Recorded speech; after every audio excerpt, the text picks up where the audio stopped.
Imperial domination, depressed darkness, the call of a king.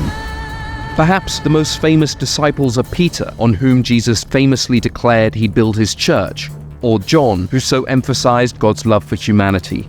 Yet, what of St. Thomas the Apostle, a disciple of Jesus best known simply for being Didymus the Doubter? What forgotten adventures could a Galilean peasant have possibly embarked on?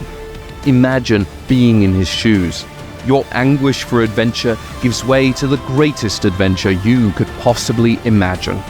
What awaits you as you come to Christ, and where will that decision of discipleship take you?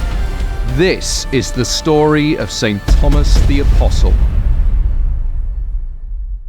On a date lost to history, sometime around the birth of Christ, another Galilean peasant boy was born. Your name was Thomas. You arrived with a twin brother, which afforded you the nickname Didymus, meaning twin, from an early age. Your lineage and upbringing were unremarkable, though you recall the devotion of your parents to prayer. You grew up running around the construction sites your father worked on. That was until it came time for you to attend Galilee's Torah school at 8 years old. There, you were a normal, disheveled young boy, more interested in antics than prayer. You had boundless energy that led you always to look for ways to be entertained. But even at an early age, you had a grasp on the importance of truth and honesty. Your friends called you genuine.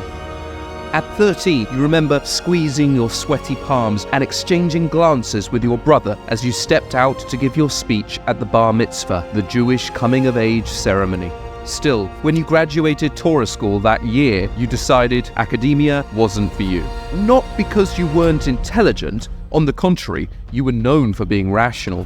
You loved maths and the natural world, but whenever your friends asked about the Torah, you'd reply, "The Torah will always be there, but adventure will not."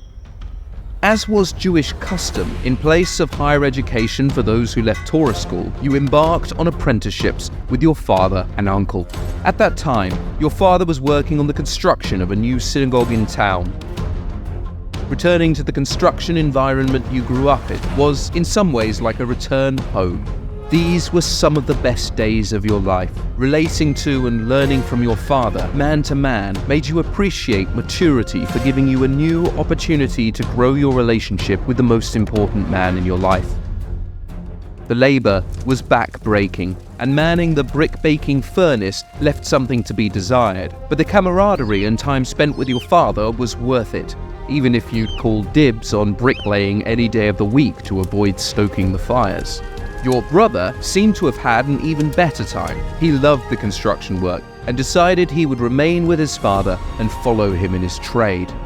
Meanwhile, though you loved your time there, your excitement grew as the months wore on. You knew that after your father's apprenticeship, you would go traveling with your uncle. He was a strict disciplinarian with a short temper. But as a merchant, his tall tales of travel around Judea and the things that he saw inspired the wanderlust that had always sat deep inside your heart. You were taken aback at first by the weight of the work and the pace of his travels. It seemed a whirlwind of stocktakes, haggling, early mornings, and tents in the wilderness. But you quickly caught on and appreciated your uncle being a stickler for details and money management. The shining star of your travels was the opportunity to visit the holy city of Jerusalem for Passover. The first thing that struck you were the incredible fortifications that appeared impossibly built, as if the city had been cut out of the rock of a mountain itself.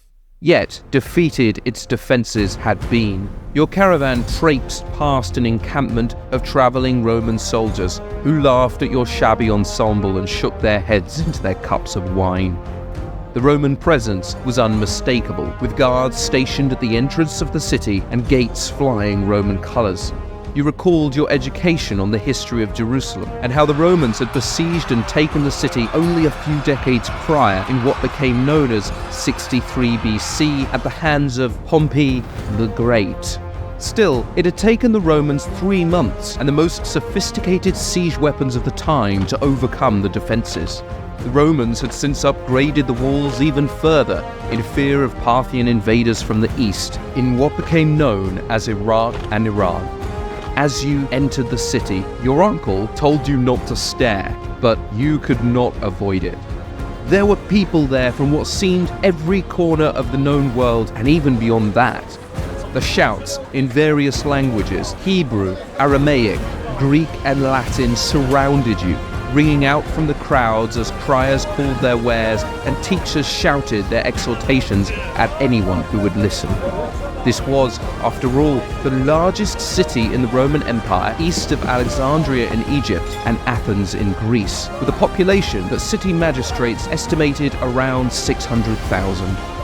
When you finally arrived at the markets, the size and sophistication blew you away. The masonry of the old quarters markets alone surpassed any synagogue in your hometown. Spices you couldn't name, with flavors and scents you couldn't fathom, overwhelmed your capacity to distinguish one from another. Still, the haggling was beyond anything you were prepared for. You watched your uncle masterfully manage merchants, the crowds, grifters, and vagabonds alike. When it finally came time for the Passover festivities, you joined the throngs in the streets, crying out and processing to the temple courts. Although the city seemed to have synagogues and Jewish study halls on every street corner, none of it compared to what you saw on the Temple Mount. Like the myth of Mount Olympus, the temple stood within its own ring of defenses, even more formidable than the city's outer walls. It seemed as if only God himself could have built it. Yet you knew that man had. You remembered in Torah school reading about its construction in 516 BC. It was actually the second temple, as the original had been ruinously ravaged by the Babylonians in 587 BC. Herod the Great spent his entire reign obsessed with his renovation of the temple. He had more than doubled its size, turning it into the largest religious building of its time and one of the largest construction projects ever undertaken. It was an inspiring sight. Throngs of people, all there in common cause to worship your God, Yahweh. This was the closest you'd ever felt to God and believed perhaps it would always be. Indeed, even after your return home and a few days spent with your father, a gnawing sense that you weren't meant for this life filled you. Wanderlust grew and grew inside you until finally you knew for sure that you wanted to set out on the road alone to follow in the footsteps of your uncle and make your fortune at last. You couldn't believe it. After all your hard work, here you were, returning home with a heavy heart.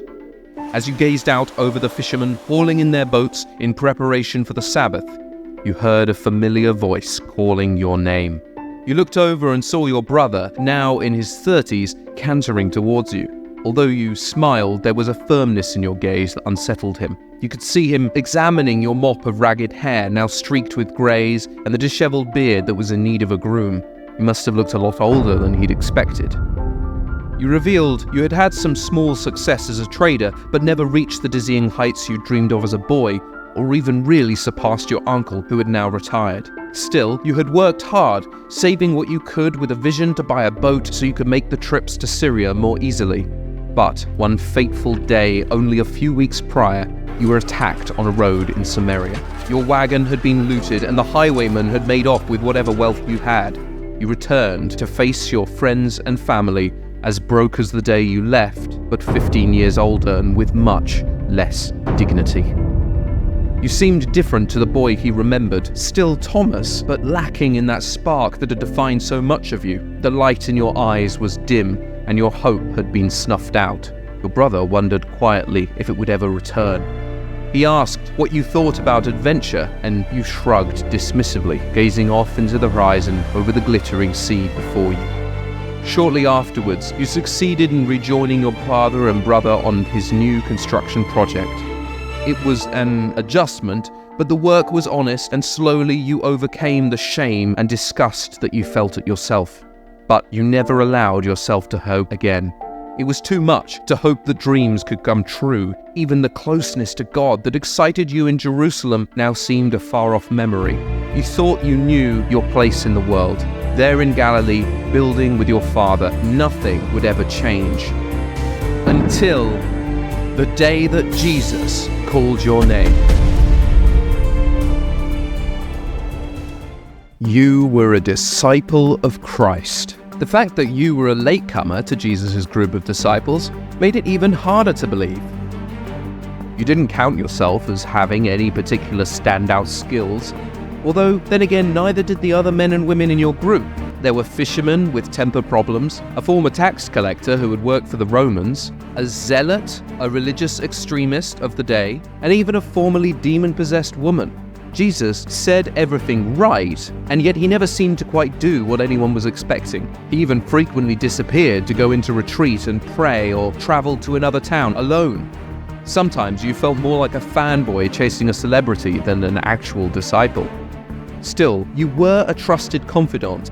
Your travels across Judea and even into Samaria, where you had overcome your fear of robbers on the road, reignited some of the latent wanderlust that had been hiding somewhere deep within your soul. Still, you remember early on, you had become paranoid that Jesus was going to die. It seemed everywhere you went, opposition to his teachings of peace and forgiveness was growing, while calls for him to lead an uprising against the Romans, as many Jews believed their Messiah would do, were ever louder. Jesus, meanwhile, though troubled by the subject of his potential death, seemed endlessly ready to face danger, sometimes even suicidally so.